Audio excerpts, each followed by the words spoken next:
The St. Lucian parrot, known for its striking color, faced dire threats from habitat destruction and the impact of natural disasters. As a result, it was classified as highly endangered, prompting a concerted response from international wildlife protection agencies. Fearing extinction, the government partnered with ACTP to implement a breeding program. A joint breeding loan agreement was established, enabling the transfer of 6 pairs of parrots to a specialized breeding facility in Germany. Our population increased from the less than 100 to the recent census we had in 2014 or 2015, which brought the numbers to a little close to 2,000.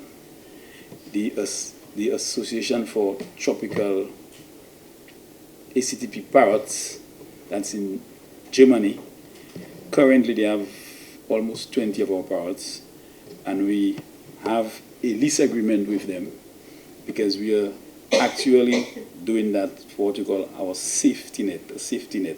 The decline of the parrot population reached a critical point following Hurricane Allen in 1980, which reduced their numbers to fewer than 100.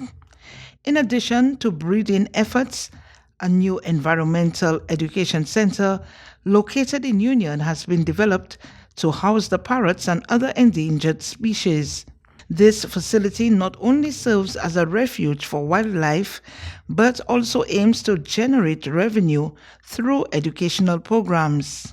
So I must say our parrots are doing very well in terms of the population increase, and we are doing the best we can to ensure that we build the resilience in the forest to reduce the impact of natural disasters on the forest resource, because it will definitely impact the population if that is not done.